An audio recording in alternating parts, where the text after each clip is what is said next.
Hey Tony, it's Friday, and first off, to answer your question of the week, I think it seems like it has a lot of potential. It seems like it's a pretty cool idea. I like the idea of a high school of superheroes. In fact, we're low key planning a game where we're all high school students and all in class together that one of our friends is running, but we haven't played it yet. But no, I think that's a good idea, and I think it has a lot of chances to be pretty good. So what I want to talk about this week is I actually want to revisit an older video that I made several months ago. Like I don't actually know what date it was, but I want to talk about the my new Gilded Age video because I feel it's a good time to bring it back up again. Um, so one of my favorite podcasts that I've mentioned many times before is American History Tellers, and what they're going through right now is all about the Gilded Age. Now, for a little bit of a refresher, the Gilded Age was the era in American culture that took place between roughly 1870 and roughly 1900, in which it was an era of great domestic growth, of great population change, but also it led to incredible income disparity, pretty severe racial violence, and really kind of took everything away from what Reconstruction had been trying to do. And I actually really feel like in today's modern America, it's even more pressing than it was even when I made it a handful of months ago. Because 2020 has shown a lot of flaws in our system. And this was similar to how the Gilded Age showed a lot of flaws within the American system of that era.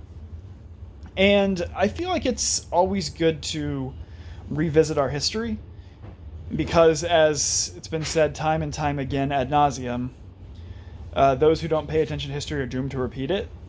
And I've had videos on this channel before where I've talked about my theories on social cycles and the fact that history repeats itself. And all this kind of was put together as I was listening to this podcast this week. Now, I'm going to draw a couple more parallels to the Gilded Age to where we are now. And one of the largest ones is the birth and growth of the robber barons. Now, if you can remember all of your some of your Apis stuff, Tony, the robber barons were, as Taylor shouts, A-push. The robber barons were incredibly wealthy men who revolutionized industry, but also really didn't take care of their employees, led to great income disparities, and you were able to show the incredible wealth compared to the incredible poverty. And I really feel like we're seeing it again in 2020, in no small part of looking at how we have all been quarantined.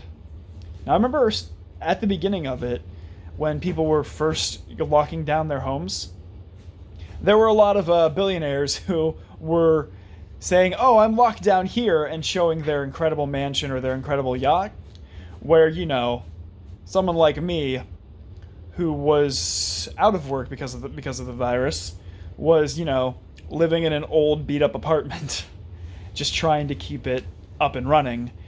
And you see a lot of that today as you did back then. And even just like the wealth disparity as a whole is really reminiscent of the Gilded Age, because the robber barons were making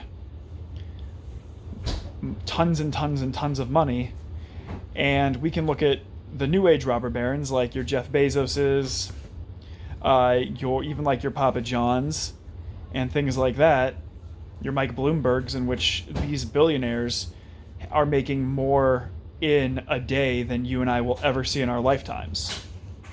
And it's one thing that we've seen time and time again in the past 10, 15 years. I would even say arguably since like the start of the Reaganomics of the late 80s, is that the rich are getting richer and the poor are getting poorer.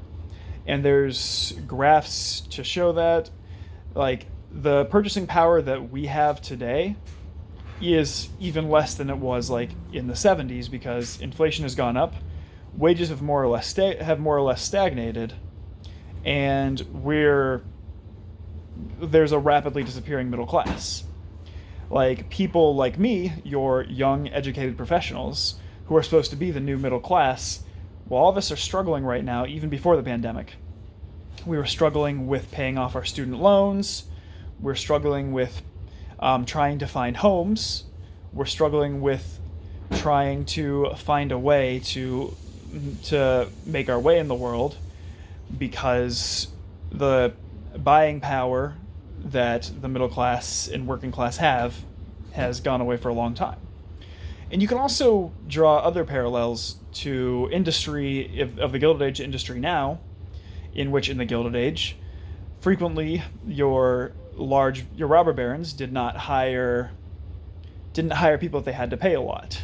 And we see it now, just twisted somewhat, in which, because America has a lot of labor laws and a lot of like required wages, you have people like the Waltons who own Walmart who have almost all their stuff made in China because they can pay the employees there pennies on the dollar. Whereas if it was homegrown industry, you would have to pay American wages and things like that, which is just more than you have when you outsource.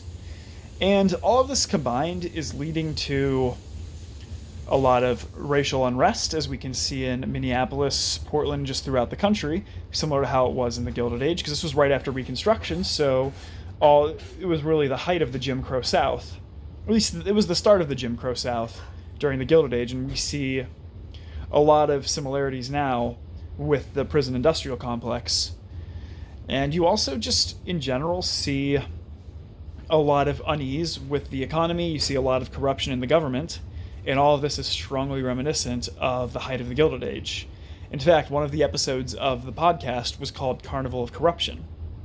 And that really kind of stuck with me as I was listening to it, I think it was last week, because that's exactly what we have right now in a lot of our facets of our government. It's a carnival of corruption, in which, like, there's no even hiding that, yeah, we're corrupt and doing these things right now.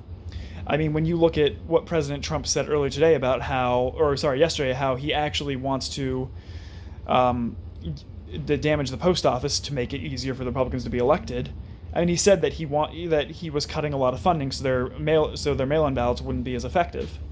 And that's just, not only is that brazen, it's a carnival of corruption, because it's right out in the open and everyone can see it, but we're too distracted by the show to really think about what's really going on. So Tony, my question for you is, what are some historical eras that you feel we're heading closer to? Tony, I'll see you on Wednesday. Later, bro.